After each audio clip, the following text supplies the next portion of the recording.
Yo, yo, yo, yo. Welcome to the Don't Get Tricked podcast, episode 34. And it's your boy, Big Lee. And I'm here with two of my dear friends, Vicki and Ike. What is up? Vicki is a long-time contributor. Can I call you a long-time contributor now? It's been a Whatever few you want. years, Whatever you you want. know. Whatever It, life. yeah, and we got my boy Ike straight from Zamunda, or is it Wakanda? It's 20. It's 2000 now. Wakanda. Yeah, but coming to America 2 just came out, so I thought we went back to Zamunda. Hey, I got a little bit. You know what? I do like Zamunda. You know what I mean? When you got your face in your own money, it's different. Yeah, so we want to thank both of y'all for being a part of this. Like I said, Vicky been on. Tell people a little bit about yourself. She been doing psychic stuff. Yeah, let's just Hey, put it out there. and she knew you was gonna say that too. I can read minds now. Exactly. You're always prepared. Facts. Yeah, Facts. that's basically it, right? I'm coaching people, helping people live their best lives. Psychic gifts galore. Living my life with two wonderful dogs and a wonderful man that I ended up bringing into my life, and just being as present as possible. And that sounded so deep and sincere. Like you felt like you meant it too. That being present part, key. And what Key. about you? What about yourself? I like I said, let the people know a little bit about you. Batman is here. A little bit about me. Ike Naduka. I'm a family man. No kids, no family yet, but definitely like just a family man. How I am. Great friend to my people over here. Entrepreneur. Philanthropist. Man of the people. Nothing much. Not much. Hey, just a really good guy. We all got that UB connection. Let me show that. Yeah. That's where we met. University at Buffalo. So like I said, today we got the top first. Besides that, y'all all doing good. You had a good weekend and week so far. Yes. My past month has been actually full of craziness. But amongst it all, you find a lot that you can delve out of it. But we've had a lot of really good ups, but then also like really low lows. Death in the family, one of them.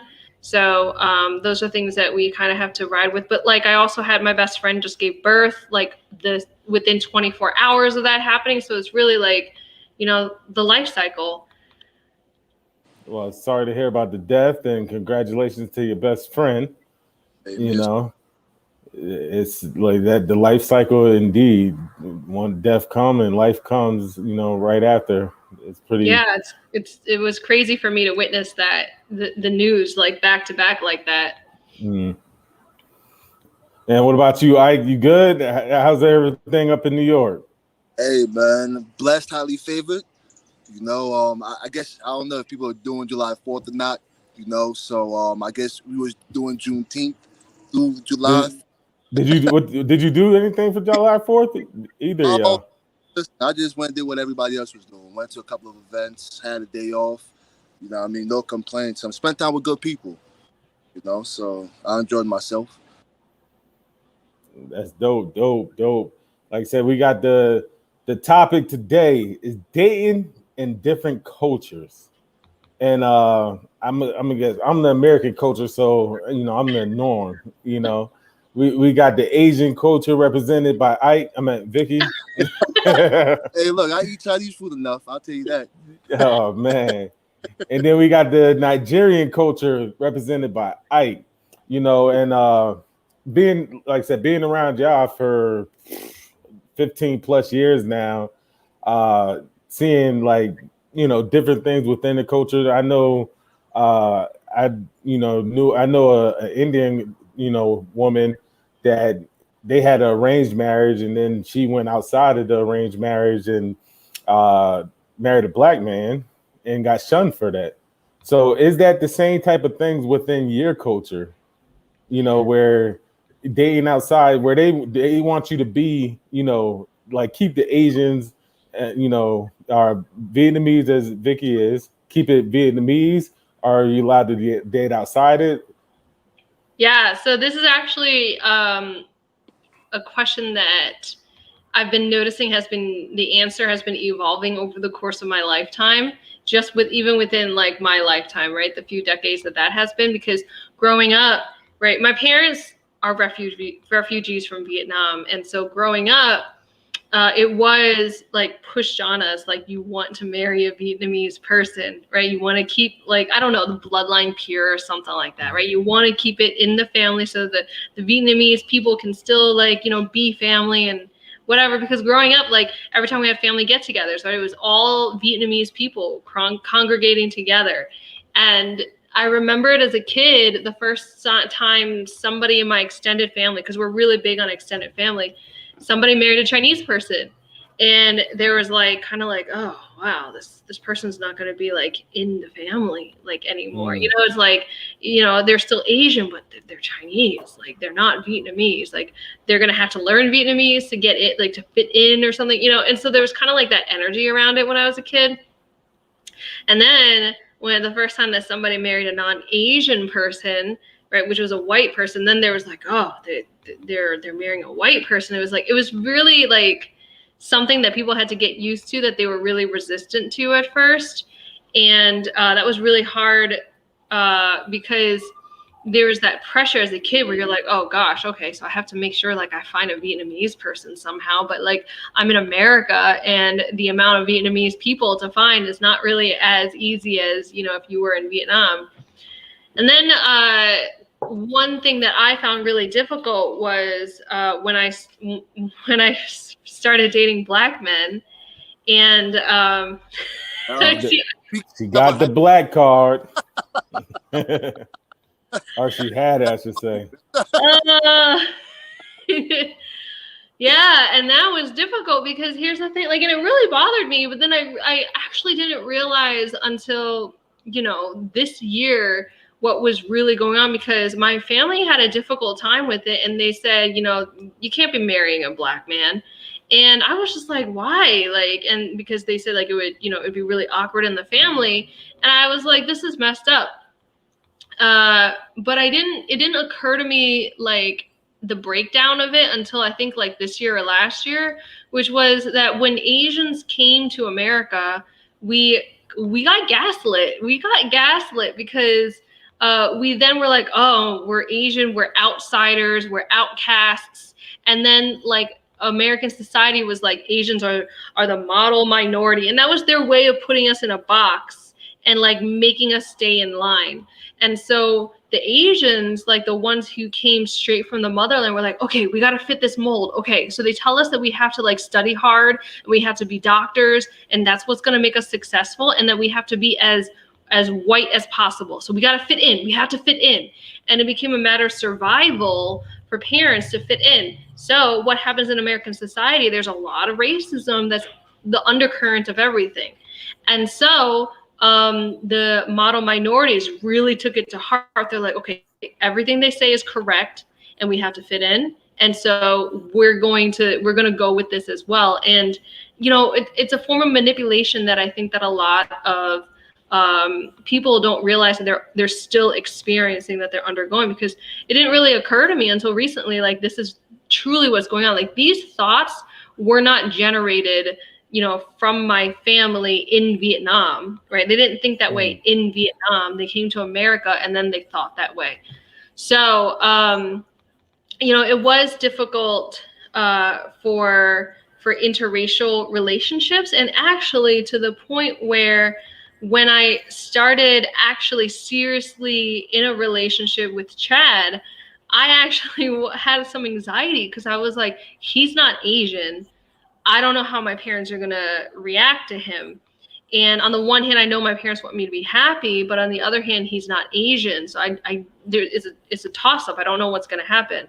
fortunately has gotten to the point where, like, I've seen in my family, my extended family, that they're so much more used to the concept of interracial relationships, because they want their kids to be happy, and because you're in America, and America is just, you know, so many different cultures.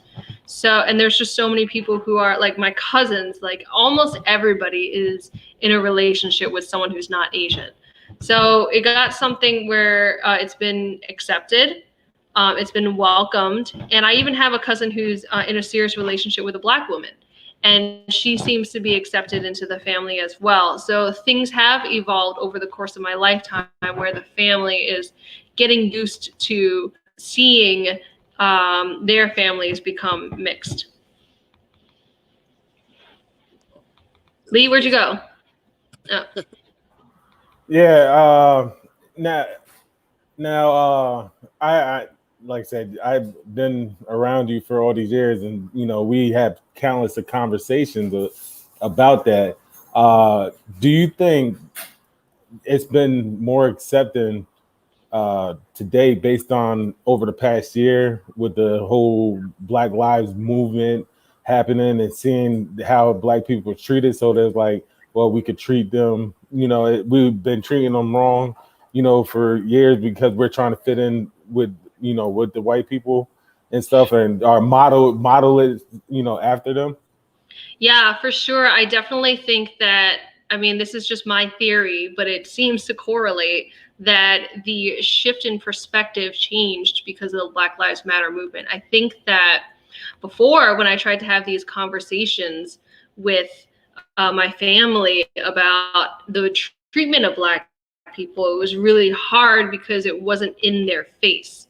So I didn't quite understand the struggles that I was seeing and that I was trying to talk about as much, right? And so they would like, they're okay having Black friends, like they treat them the same, but then like also on a subconscious level took in society's racism without realizing it. Then when it came to the surface, it allowed them to reflect upon what was being shown up, and it and fortunately, and I'm really happy to see this, it caused them to make a shift to allow themselves to open up and receive people in a more compassionate way.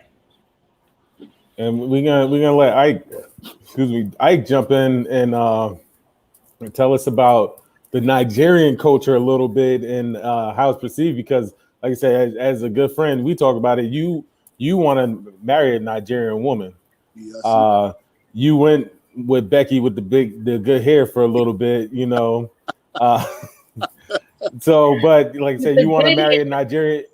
You want to marry a Nigerian woman. You know, you always are adamant about that.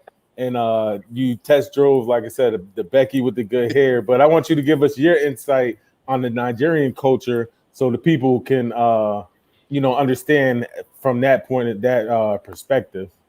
All right. Well, let me start off by saying I am the black sheep of my family at that. So even my lifestyle is not necessarily like the Nigerian lifestyle, but culture-wise, like I'm Igbo, right? And Igbos, culture-wise, we've been open to marrying outside of our culture. Right now, my cousin's actually married to a Canadian. And I know some other Nigerians that are kind of married outside the culture, just because we tend to kind of move outside of Nigeria. So if you move outside of Nigeria, the likelihood you're going to find another like Igbo person tends to be slimmer. So a lot of Igbos tend to kind of marry outside the culture, and it's okay. You know, within my family, like I said, when I was going out with the young lady, my family was actually like, they were pretty receptive. I don't date, so it was one of those things where when I was in the relationship, it was just a lot of the expectations that I had, it wasn't that. My family was super open, like super open to the point like, y'all think I'm gonna marry her or something? Like, no, I'm like, so I had to like clear that up. But no, my family was very good about it. So I'm confident that if I was to marry anybody outside, they would be fine. They'll deal with it.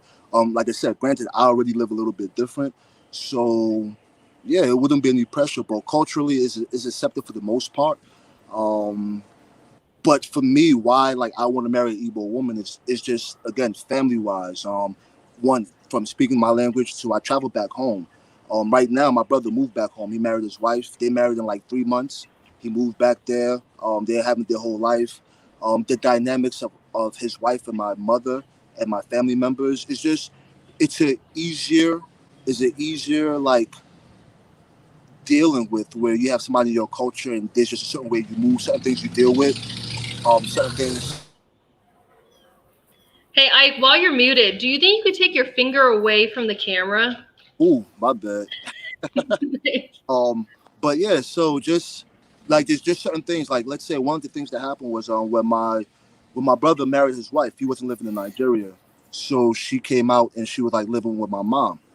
You know what I mean? And that's just like certain culturally, where other cultures like people might be like, oh, why do I have to live with your parent? Like it might sound wild, but I thought it was a great thing because once I remember I came home and I spent time with them, and the dynamics of my brother's wife and my mom is so like dope. And I'm like, damn, like, you know, I want my wife to spend time with my mom like that too, so they can have their own relationship too. So there's like little things that just plays a role. And I just also for me, when I think about marrying somebody, I want them to have like the life that they want too.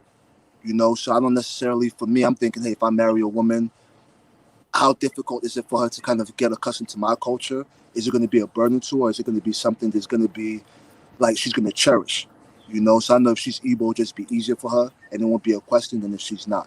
And vice versa, because I have to get used to her culture and dynamics and things like that too. Now, for both of y'all, do in the Vietnamese culture and the Nigerian culture, is there any arranged marriages, or is that none? Or do the parents just like, hey, we got someone for you to meet? Are they just trying to find like Igbo girls or Vietnamese men? For y'all, did any of that happen, or is that anything? Even if it's not y'all, but for like other family members, you've seen that they've been set up, by parents, wanting to see their kids together. I'll let you go first, Vicki. Yeah, my grandparents they're passed away now, but that was an arranged marriage. But fortunately, that did not pass on. And fortunately, my grandparents, even though it was an arranged marriage, they did learn to love each other. But my parents married for love. They met in America and they married for love. So no arranged marriages. My extended family, no arranged marriages. But I do know, and I know in Vietnam, like the people that I've seen, a lot of them marry for love. But I have seen in the Indian culture that arranged marriages are still a thing because at a law firm that I worked at, we hired an Indian lawyer, and her marriage was an arranged marriage. And she's like, in her 30s. So I know that in the Indian culture, that's still a thing. Yeah, I was like in the Nigerian culture, it's not arranged. I call it like a setup. You know what I mean? Like I said, even my brother marrying his wife in like 3 months after he met her, it was kind of like my family knew her family. And it was one of those things due to that level of rapport and relations. And of course, they kind of linked up and fell for each other.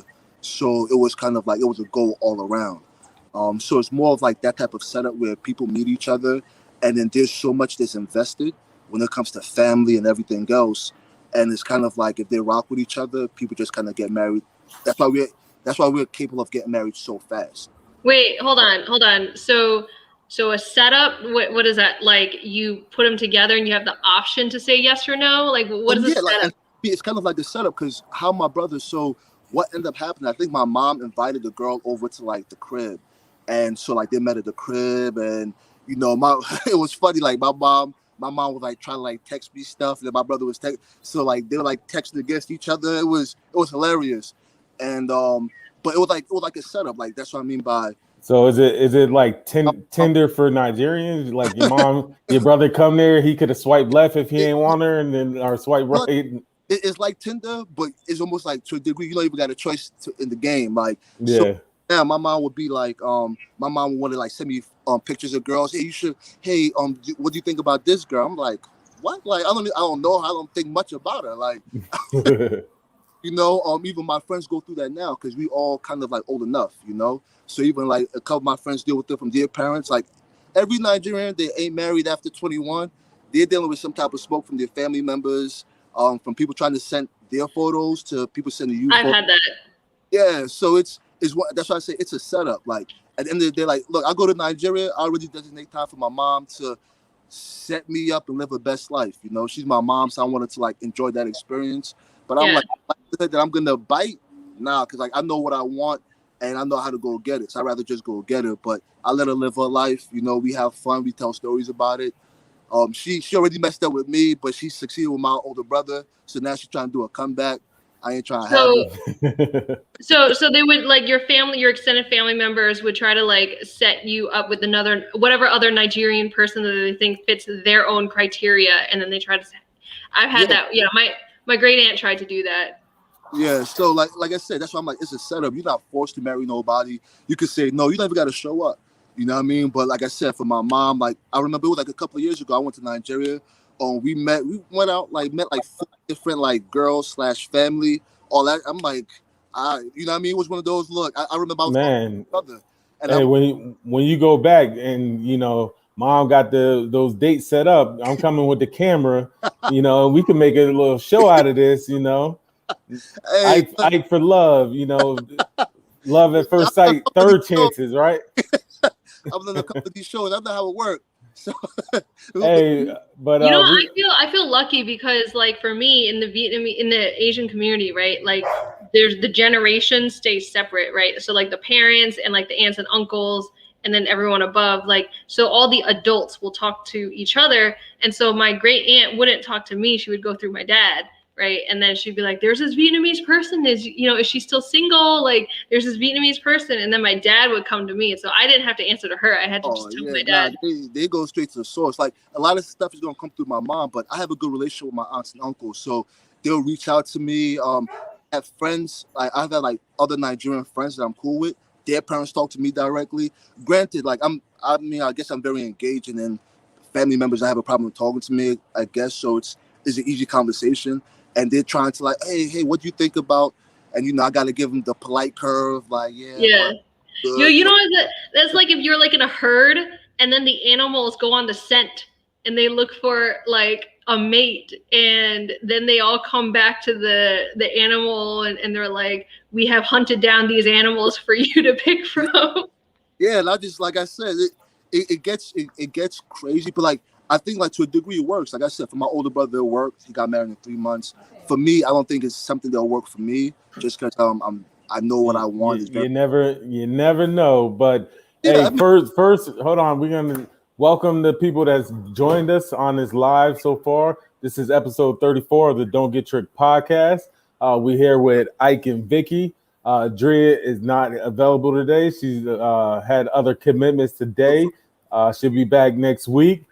We want to get to some of the comments. Jerry says, welcome, Jerry. Starks laughed at. I'm pretty sure he laughed at Becky with the good hair that Ike had. Jerry said, talk to him, Ike. You already know. We got Star. Star says, I'm biracial and half black, half white. And I think, pretty sure I know, if I was dating or married to a white man, it would bother my sister. And hey, they got people that out there that will bother them. I'm gonna get to it because a lot of people don't like interracial relationships because like take the Asian culture, they wanted to keep it pure, and they're like, oh, why black people don't want to keep it pure, and so they look at the black people that's going with other races a certain way because it's like, well, maybe you're not liking your form, or you trying to get a white person to get a lighter baby to be closer to white, just like how you said the Asians were trying to model it because they're like, oh, we need to fit in here and let's be white. So they that's how some black people will look at it, where now we seeing that more black love and stuff that's out there. So I could see, people being upset if a black person or even a biracial Star case married a white man. Yeah. Uh, Yeah, I totally get that. And like from my perspective, right? Like when I was experiencing that, I had like a few things, right? Like wouldn't you want that person to be happy if you care about them versus like fitting this mold for you? It's not if this person is happy, shouldn't that be what matters the most? Let me say this, and like with you saying that, that's when you realize who you should listen to and who you shouldn't.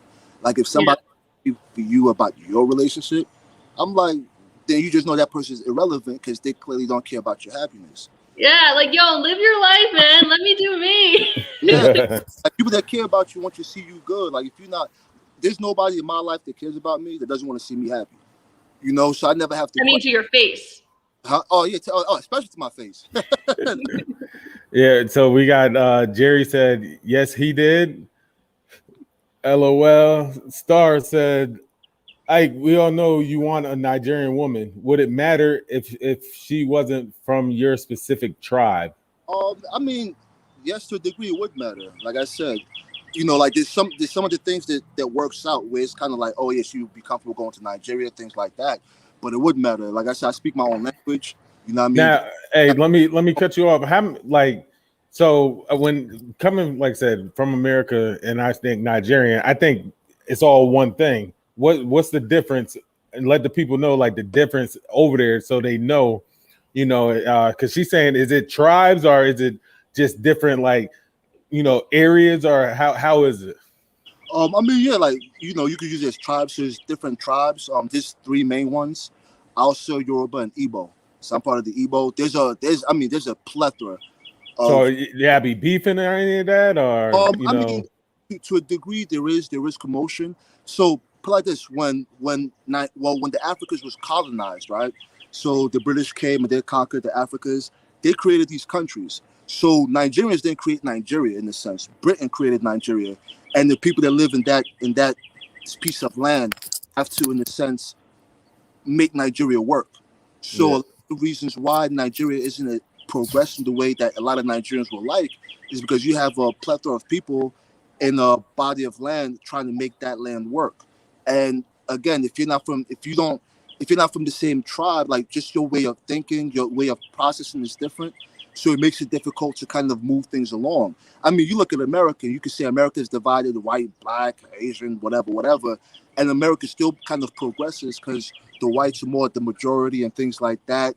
And, so there's kind of like a certain structure. But in Nigeria, it's not like that, So it makes it very difficult for like the level of progress that we would like to occur. And even me being Igbo, one of the things is they talk about Biafra. And it's one of those things where, the Igbos kind of like leaving Nigeria and kind of having like their own, because the Igbos are very much like that.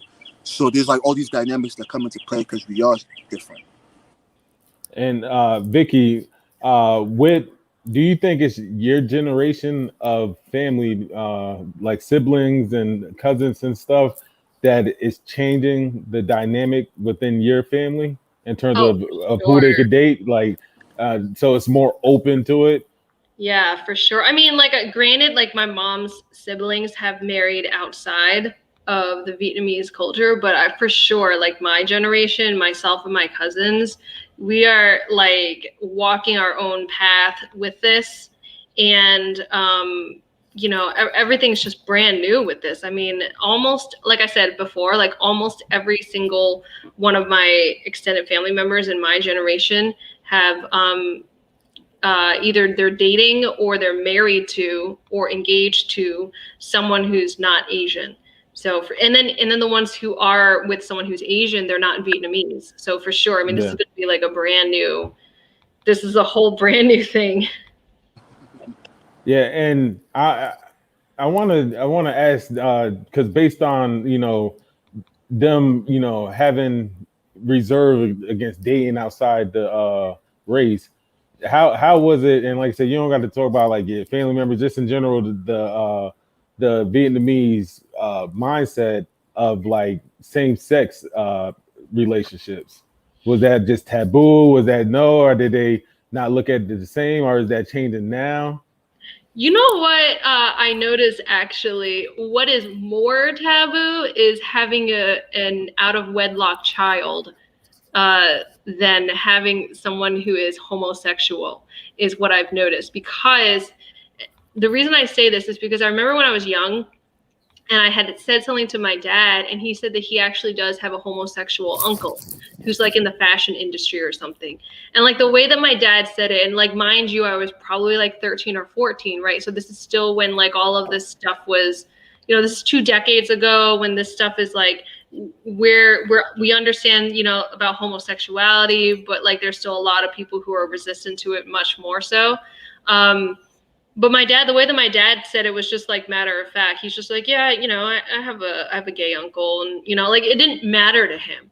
But I do remember when someone in my family had a child out of wedlock, and it was like the biggest controversy. Like it was huge.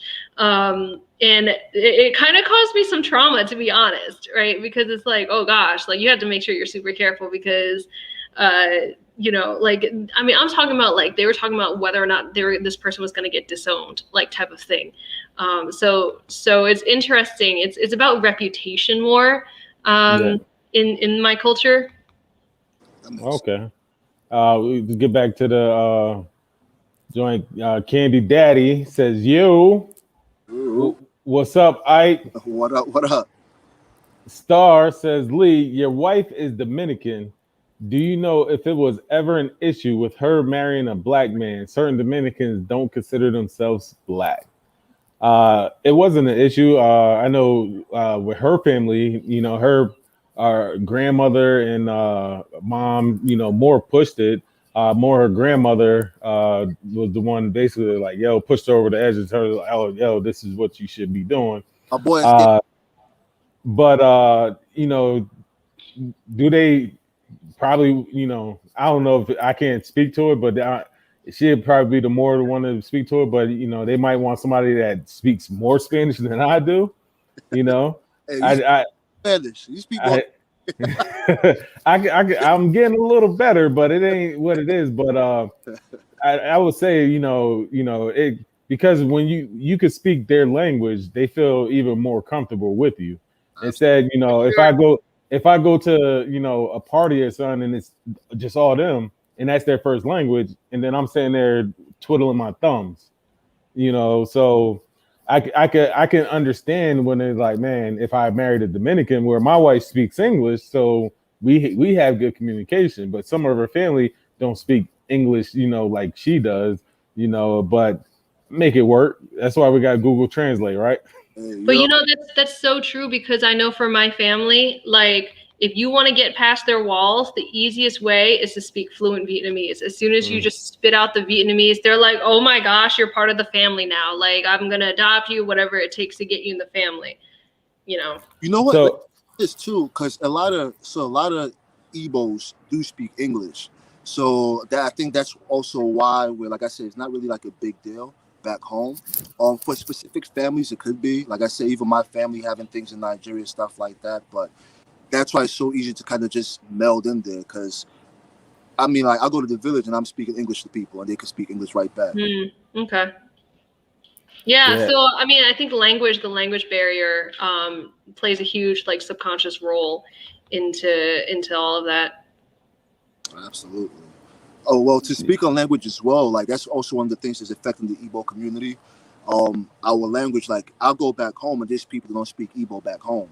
So that's also been something where they've been trying to be so progressive that to a degree, there's parts of our community that's losing their language as well. The biggest thing that I notice in interracial relationships now, I've been with a white person, I've been with black men, and I've also been with Asians. And over here bragging. What's funny is that I haven't even been. I like to be, the United Nations and all, but the thing that I notice, right, is that we all have these like categories and boxes that we put each other in. But then what I notice is that a lot of the minorities have so many similarities that they just, if only they allow themselves to see that, because there's just so like there's similar upbringings, there's similar ways that like the parents from the motherland like raise their kids. Like it's so similar, and there's so many like similar ideals and values and whatnot, and it's just like there's so many more similarities than there are differences. Oh, absolutely. Like, I mean, I grew up in White Plains, New York, and very diverse community. And I dealt with like so many people from so many different areas. And the main reason why we were able to get along was we had some of our culture just kind of blended to a degree. So there was a certain understanding of them, and there was a certain understanding of myself just through the dynamics of our culture. Yeah. So do what you did. Yeah, no, and like I said, it's that's why when you go back and it's like, when they looked at, the Asians looked at black people, like, oh, they wanted to be like white people. And then in reality, how you said, I had to deal with certain things, when they came over, and they didn't even take the time to realize like it's pretty much dealing with the same stuff that the other minorities are dealing with. Yeah. Instead, they was trying to fit in instead of being, to me, they was fitting in with the wrong people. Let me add that too. In that sense, because I've had this conversation before too. And I tell people like, so imagine being an immigrant, you come over to the States. Now, you're having kids and you want the best thing for your kids. Sometimes when you're in America, because of how America portrays like African Americans and things like that, a lot of times these parents, it's not that they're anti-black people, they just want the best for their kids. And when they're seeing these type of things that are being perpetuated by just American society, that's sometimes what creates that separation. But then it's good with like the youth, like when the kids are growing up and we're in the same communities as everybody else, and we're like, listen, like, yeah, you might have one understanding because of what you're seeing in TV, and maybe you don't have that exposure in work. Like, I don't know how many people that go to a job and maybe don't see other like people from other groups in that job. But when I was going to school and I'm seeing all different type of people we're engaging, I'm like, look, I don't know what y'all see on TV, but in my real life, like, all these people are like amazing people to me. Mm-hmm. It helps us move. I have, for anybody who's on the dating scene, right, I have a big word of encouragement, which is get into a serious relationship, or try to, or just into some sort of relationship with someone who's in an entirely different culture than yours, because those can teach you and show you things at a level that you probably could never understand. Because there are things that a person goes through that they don't necessarily convey, but then in dating them, you start to witness it yourself. And you take that and you see them in the moments where they're not trying, but you notice certain things that really sink in. I'll say, for example, like when I, was with black men, there were like certain things that they said where I was just like, whoa, like this is real. Because you can hear about Black Lives Matter, but then when you're dating a black person and then you see what they go through and the things that they say, it really sinks it in. So I remember one time, like I was on the phone and I heard him, he was on the phone with me and he was talking to a coworker. And I was like, why does your voice sound like that? And it was like a higher pitched voice. And he said, oh, it's because I'm so big and because I'm black, like they get intimidated. So I speak in a higher pitched voice so that they don't get so scared by me, and it shows like people automatically have this stereotype. And so like somebody has to change his entire demeanor and like overdo things just to appease to other people and make them not feel intimidated, even if he himself is not trying to be intimidating. Where that was a long time joke of people growing up, back in our ignorant days, was like, oh, you got your white people voice on. Yeah. Hey, that joke still goes on today. And our friend Scuba is famous for that. So yeah. Well, I mean, yeah. But then there's another one where like I think he got upset at something. He got in like the wrong side of the law accidentally, like wrong place, wrong time type of thing, like, or somebody, did something. And he was so upset. And then he started like venting to me. He's like, I've spent my entire life being so careful, making sure that I'm extra careful, that I sound super respectful. I'm not doing anything wrong. Like so that not even like a traffic ticket could happen to me. Like he's like, I've been so careful and now this happens. Right. And that really sunk into me because it's like he had to work extra hard to just appear, that he's law abiding. Like he had to go extra hard to like give the appearance of it than other people had to do. Yeah. So that was another thing. Yep. Vicki, question. Was there a certain time that you realized you wouldn't long-term be with an Asian person? Or was there always like a glimmer of like, I still might end up like marrying an Asian person? Like you said, you're committed with a white man now. Yeah. What was like I said? Was it like I said before that you were dating black people? So was there a point I don't think Asians is my route? No, I do plan to dump Chad one day and go for an Asian person as soon as the right person comes along. Go fight that other guy. Like we bad. I have my profile on Tinder up and everything. No. Asians only. Yeah, a date, so okay, so I have always been the type of person where I will only be with somebody if we have the right chemistry, and that is the most important thing for me, is if we have the right chemistry. Even if you're a good-looking person and you check off the boxes, if we don't have that chemistry, I don't care. I am not giving you the time of day. So in line with that, I was open and was actually secretly hoping for an Asian person to be the one to show up in my life because it would make things easiest.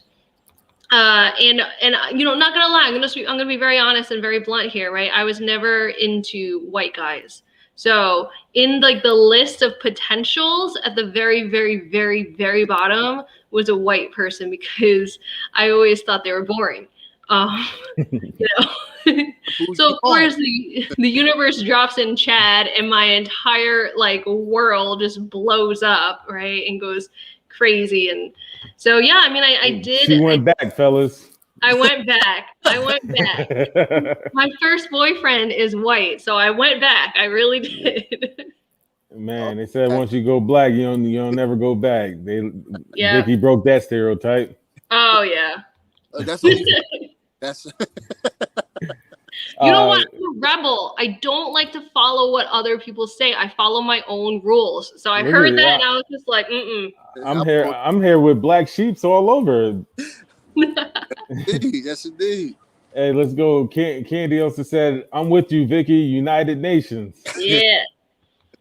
Star says some people think when you intermix, you're not continuing the purity of your certain race and culture, which is true. Go ahead.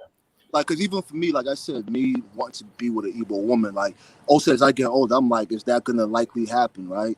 So I have to be, like, open to, like, other things, too. And, like, for me, I want to be with an amazing woman, first and foremost. So I'm not going to settle for a woman just to be Igbo. You know what I mean? Like, and, like, I even realize that, like, as I interact with different women and I meet different people, I'm just like, yo, like, I want my wife to be amazing. So I know if I meet an amazing woman and she happens not to be Igbo, as long as, like, a lot of our things align and I feel that, she could live in her purpose and I could live in my purpose, I'll definitely pursue that. You know what I mean? Yeah. And go ahead, Vicki. And to answer, I guess, for Star's situation, because I've said this before, I think there's a benefit to also engaging outside your culture. So yeah, you might be like, quote unquote, you're not making your bloodline pure, but you could better your family, you could better your community at the same time. So there's still benefits to it. One of the ways I equate it to is like when kingdoms would marry each other, like a princess from France would marry a prince from England. It betters the countries. So there's ways you could do that, and it betters your community and your people as well. Yeah, so in line with that, I actually have two things to say, okay? When people say that, what Star had said about the purity of the culture, here's my thing, right? We, as humans and the creatures and everything on this planet, right, we're always trying to evolve. How are you going to evolve if you just stay in the same box? right? So mixing cultures, I think, is probably going to help bring out like the strongest of genes. So really, if you want to make sure that the human race like evolves and does well, perhaps you might want to consider, switching it up and mixing cultures, because maybe something great will come out of it. Second thing I want to say is, if you mix cultures, right, you reduce the chances of finding out that this person might be your long lost cousin or something like that. That helps. One of the things, like, even I think you touched on this earlier too, Vicki, when you're kind of dating outside your own community. So like this is not all Igbos. I would at least talk about my family structure. We didn't necessarily verbalize like the word love and things like that, but my family like would die for me. They might not tell you they'll die. They won't tell you they love you, but they'll die for you. You know what I mean? So the actions is always there. But me even engaging with women outside my culture, you know what I mean? I started being able to like verbalize it more and realizing the power in that as well, and being able to like extend that within my family and I guess us kind of growing like that. Like, before I would tell my mom I love her, she would tell me, "Oh, God bless you." Very religious lady. So that was her way of telling me she loved me too. But now she tells me she loves me too, and then God bless me.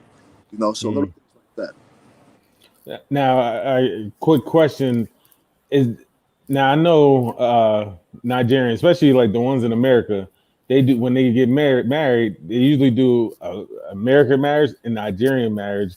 Can you walk through? Is there any special one for Vietnamese, like a special ceremony, any type of that? Because we know Africans, when I get married, I'm getting my dashiki ready. Already know. We out there and I'm gonna get a couple of words of Igbo, because I don't think Igbo on the Google Translate. I don't know if that one made it. So I got to do some real studying, But a couple of words, don't worry. Yeah, I just need a couple words when I got out there. When the Queen of Zamunda, approaches and stuff. But just talk about like the wedding aspect of it, because like I know the American way, going to them, and the Black people way in America. Even some of the white people ones that's long as a mug in these Catholic churches. What a great question, because I honestly did not expect or think of this when I thought about dating in other cultures. But yes, there is a different way that the weddings occur in Vietnam. For one, it's not a white dress, it's a red dress.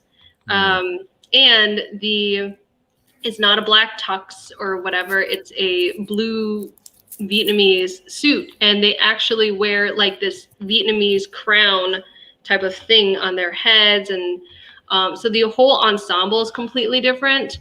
And actually, so how in America, it's like you have this whole ceremony and whatnot, and then you have the reception, everyone parties and whatever. In Vietnam, for the Vietnamese culture, the wedding is actually like very, very, very like ceremonial. It's like almost like a ritual, right? And there's a meaning behind each of everything, and so there's it's very, very serious. It's like extremely serious, and it's you can really tell that it is the the very traditional giving away of the daughter from the family to the man's family, and for her to now be in the man's family, because the whole way that it's done, it's like it's a ceremonial process of bringing that into the other. So the bride's family actually walks over to the groom's family's house with gifts, right? They all have gifts.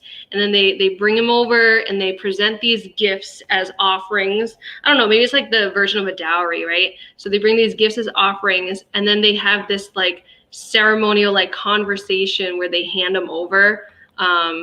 And so that's more of the ceremony. So in America, what happens is they do a mix of that, right? So you have the Vietnamese ceremony that gets done privately, right, with just the family.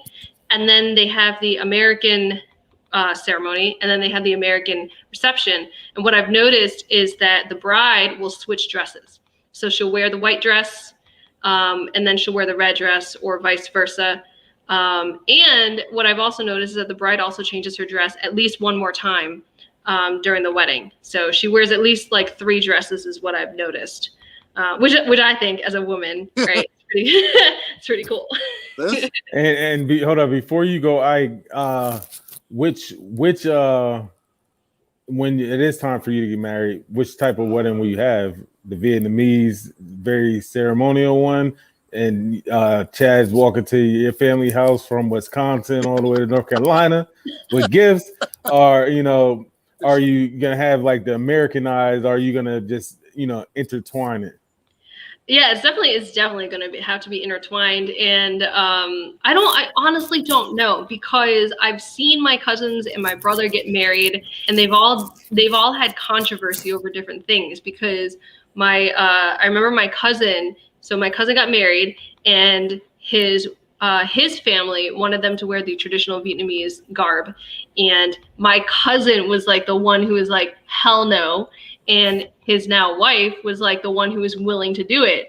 And so he was just going to go with the tux, the American tux. And she was just like, no, you are not going to go wear the American tux while I, the white woman, right, goes and wears the Vietnamese like dress. Like if I'm going to have to do this, you have to do this. So it really depends on what everyone's willing to do. It's like I said, it's just all brand new. So, everyone has to figure it out. For me, I honestly don't know. I really don't know what's going to happen. I have no idea. I was going to say, I think we all have an understanding that the woman runs the show. So if you ask me about the wedding, I'm like, it kind of really comes down to like what my wife wants to do. And then I work around that. Like my brother's wedding was amazing. He had it in Nigeria. Like there's this thing called Dontgettricked. So regardless of how she feels, like at the end of the day, it's like, I got to go to her family, present that I want to marry her, all this stuff. Mm-hmm. They might have it's like the bride price, so they might have certain requests. But at the end of the day, if you're a solid dude and that family wants you to be a part of their family, that's not really stuff that you have to worry about. You know what I mean? For me, I'm like, just my personality, I'm like huge on like harmony and balance and like making sure that everyone feels like even. So in my partnership, I want us to make sure that we're partners in every single way, and that there's no like compromising where one person has to give in to something that they don't want to. Yeah. So for me, it's like I would have to sit down with Chad and have that conversation and say, okay, what are you open to? What are you not open to? Why? Let's figure it out. Something that makes us all happy. Knowing Chad, I know he's pretty easygoing, and like that's why I'm that easygoing, because I'm like, this is the girl's thing. She's been thinking about marriage her whole life. I'm like, listen, I'm not gonna argue about stuff. Like now, if they want to do something dumb, I might give a little, but I'm like, look, it's your day, so I'm not gonna be pressed about too much. Not all women have been thinking about it our whole lives. Okay. Listen, me and the Nigerian community, I know a lot of just do too much. I'm just kind of like, even right now, I've been attending weddings, and I see the weddings, and there's a turn up. I'm like, it's beautiful, so I get it.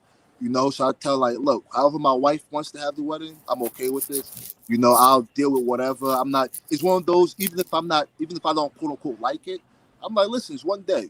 This is gonna make her happy. I'm gonna be okay with it. You know what I mean? Yeah. Yep. And we're gonna go back to the comments real quick. Star says, "Hurry up, Ike. We ready for that trip to Africa? We definitely are ready." My guy, Poppy Americano's here. Chip. He's back in action. And he said the wife's parents are supposed to pay for it. Let them pick, and then free honeymoon. Yo, I gotta say something about this. Okay, I have a lot of problems with like the way that marriages and like weddings are done, because it's very old school and it takes a lot of old stuff into like new ways of thinking. And so the thing about like the wife's parents were supposed to pay, that was back when we had dowries. Okay, this is back when there was the land of dowries, and that was why like the wife's parents, they paid for this sort of stuff, and then the groom just took them in, and then the groom was supposed to take care of them financially, and the wife was supposed to host like tea parties and whatever, and all of that stuff. Gonna pay, just say that. What? Hey, if you're not gonna pay, just I was in a wedding. I was in scuba wedding. Hey. His people paid for the wedding, but I'm like, bro, I still had to pay for my tux. Well, that's not paying for the whole wedding. Y'all got me out here spending. Hey, that means you got rights in the marriage. Yeah, I don't like how things are going. Yeah, it's expensive to be in a wedding. Yeah, nah, it is. Sometimes I'd be like, nah, man, I'm gonna just be a guest and get you this little $50 gift I certificate, know, right? and a card in it, and call it a day. But when I'm in a wedding, y'all don't get no gift. I'm paying for. I've been in like 4 weddings, right? You got to pay for all of your own stuff, right? And you have to attend all of the stuff. You have to plan the stuff, and then you also have to get them a gift on top of that. No, ain't no gift. See, I'm paying for my tux. I'm paying to fly to that location. I'm paying the what's name? No. See, the good thing about like Igbo weddings is, I won't bring a gift, but I just throw money. You know what I mean? So like they'll get together, they'll dance and stuff like that. So you just throw money. So I throw the money for the gift. Hold on, I'm gonna have an Igbo wedding just for the money then. Hey, I just gotta make sure so I'm prepared, right? Like, do you guys do things where you like throw bowls and stuff onto the floor like other cultures do? No bowl, just money. If he ain't green, we don't want it. So we're not allowed to smash plates and stuff, is what you're saying. Look, if you throw enough money, you can smash whatever you want. What it comes down to, just throw money and you good. You have whatever experience you want to have. You paying for it. Oh man, but hey, I'm gonna wrap it up because this was a great podcast, and we appreciate everyone that tuned in. We want to let y'all know this is right here. The 3 of us will be starting a new podcast, with myself, Ike, and Vicki. Vicki is the lead on it. She's the head honcho. It is called Rush Hour. That's gonna be during Rush Hour, and if you don't know, it's Rush Hour from Jackie Chan and Chris Tucker. If you could think who Jackie Chan is, Drake, obviously. Yep, and some Chinese, arigato, konnichiwa. Vicki, you want to let the people know a little bit about what to expect from that new show. Yeah, so we came up with this concept of Rush Hour because me, Lee, and Ike, we all have a great dynamic, but also we all have like very differing thoughts about a lot of life and philosophical topics, but also bringing it in a fun fashion and being silly about it. So we can talk about the serious stuff. We can talk about inner growth. We can talk about our own evolution or our own bad stuff that we're working through, but also be supportive of each other, but also like make it comedic, make it funny, right? Make jokes along with it, because that's the whole point. Like, you want to be able to be entertained, you want to enjoy, and you want to be able to interact. And also, we're going to throw in like little elements of interaction with everybody that we work with. So me being a psychic, at some points, we're also going to have random times. We're going to have you pop in. You want to ask a question, I can tune in, give you like whatever's coming up from a psychic space. We can also have Lee and Ike chime in and make stupid comments about the things that I'm doing with the whole psychic business. But we're trying to put something together where not only can you guys learn and grow and experience and heal, right, and like just think about life in different varying viewpoints, but have a good time, be entertained, have fun while watching it, and then also get some like free psychic advice while you're at it, and be very it's going to be very interactive. Let me say this too, like, I'm gonna give you the regular person experience, like even right now, right? You look at the cameras; these guys are well lit. I'm like, I'm a Hollywood. I'm a regular guy. I don't. He done went to when those American crime stories and they hide the person behind the shadows. Yeah, he's the creepy one in the shadows, the one that like nobody wants to pay attention to, but they're afraid of turning their back on. That's Ike. Listen, I'm gonna give you the regular experience. I'm not gonna try to be better than I am. You know what I mean? But when y'all start seeing me have my own personal lighting and stuff, just know I made it. I'm getting money. Natural sunlight here. Oh, that's yep. Okay. Yeah, this just my smile, bro. Glowing from within. Yeah. Hey, you seen Last Dragon, Bruce Leroy, I got the glow. Oh, that's what it is. Sure enough. I'm gonna get that glow. Hey, no, but like I said, this was an amazing topic, amazing conversation between us. I definitely appreciate Vicki and Ike for being a part of the Don't Get Tricked podcast. This is episode 34. on the Dontgettricked Network. And like I said, we got the Rush Hour coming soon. Hopefully next week we're gonna put it together and we're gonna get it out there.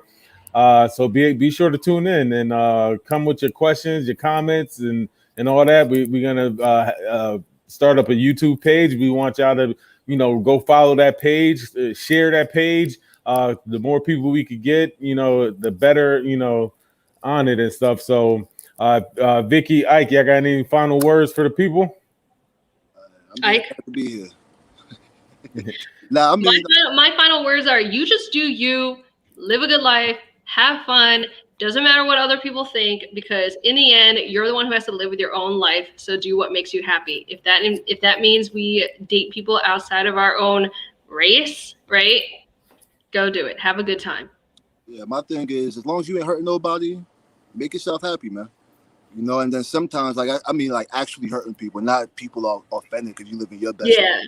Yeah. But, like, if you're not really hurting nobody, look, do your thing, be happy. And those people that really love you, they'll work with that. Yeah, and like I said, I got knowledge dating within the Vietnamese culture and the Nigerian Igbo culture, and it helps. Like I said, hopefully it helps people out there get a better understanding when they see Asians or they see Africans, and Americans sometimes could be ignorant to what different cultures are, but like I said, we all a melting pot. We all in this together, minorities, and like I said, this was a great conversation. We appreciate everyone that tuned in, and like I said, thanks again to Ike and Vicki. Rush Hour coming soon, and this is the Don't Get Tricked podcast, and we out. Peace. Peace.